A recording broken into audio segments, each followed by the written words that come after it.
మోడీ పాలనకు 3 ఏళ్లైంది. మరి ఈ 3 ఏళ్లలో ఆయన సాధించిన విజయాలు ఏంటి? దేశానికి జరిగిన మేలేంటి, నష్టాలేంటి? ద్రవ్యోల్బణం, ఆర్థిక మధ్య ఏంటి? నగదు రద్దు మేలు చేసిందా? నల్లధనం వెలకితీత సంగతి ఏంటి? మోడీ 3 ఏళ్ల పాలనలో ప్రజలకు ఒరిగిందేంటి? నిత్యావసర ధరలకు ముకుతాడు పడిందా? ద్రవ్యలోటు నియంత్రణలోకి వచ్చిందా? నగదు రద్దుతో లాభమా, నష్టమా?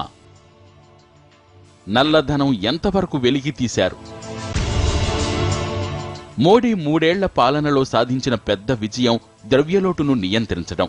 మోడీ అధికారంలోకి వచ్చినప్పుడు ద్రవ్యలోటు జీడీపీలో 5.31గా ఉండగా ఇప్పుడది 3.2% తగ్గింది.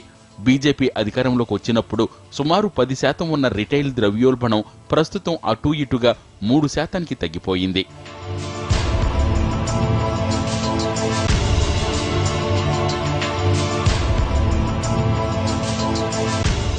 మోడీ సర్కార్ కొన్ని సాహసోపేత నిర్ణయాలు కూడా తీసుకుంది.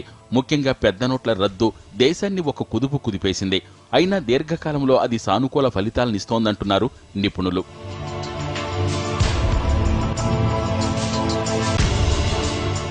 కేంద్రం సాధించిన విజయాల్లో జీఎస్టీ అమలు ఒకటి. పన్నుల వ్యవస్థను సమూలంగా సంస్కరించే లక్ష్యంతో రూపొందించిన వస్తుసేవల పన్నును జులై 1వ తేదీ నుంచి అమల్లోకి తేనుంది సర్కార్. మోడీ సర్కార్ చేపట్టిన చర్యలతో 2016-17 ఆర్థిక సంవత్సరంలో దేశంలోకి 6,000 కోట్ల డాలర్ల విదేశీ పెట్టుబడులొచ్చాయి. అమెరికా డాలర్తో పోలిస్తే భారత రూపాయి కూడా బలపడింది. మోడీ నిర్ణయాలతో సొంతింటి కల కాస్తైనా నెరవేరే అవకాశాలు కనిపిస్తున్నాయి.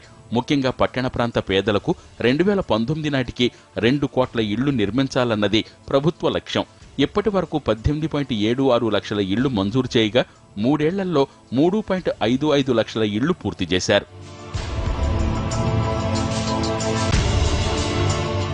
కీలక సంస్కరణలో కొన్ని విజయాలు సాధించిన మోడీ సర్కార్ ఉద్యోగాల సృష్టిలో వైఫల్యం చెందింది.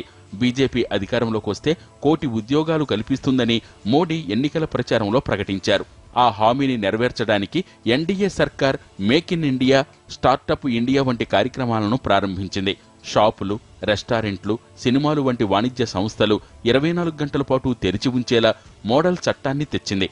కానీ దేశంలో తయారీ రంగం అభివృద్ధి చెందుతుందని, భారీగా ఉద్యోగాలు లభిస్తాయని ఆశించిన ఫలితాలు రాలేదు. దేశంలో ఉద్యోగ కల్పన రేటు మందకొడిగా ఉందని 2016-17 ఆర్థిక సర్వే వెల్లడించింది. విదేశాల్లో దాచిన నల్లధనాన్ని వెలికితీస్తామని మోడీ ఎన్నికల్లో ఇచ్చిన హామీ అమలు కూడా పెద్దగా ముందడుగు పడలేదు.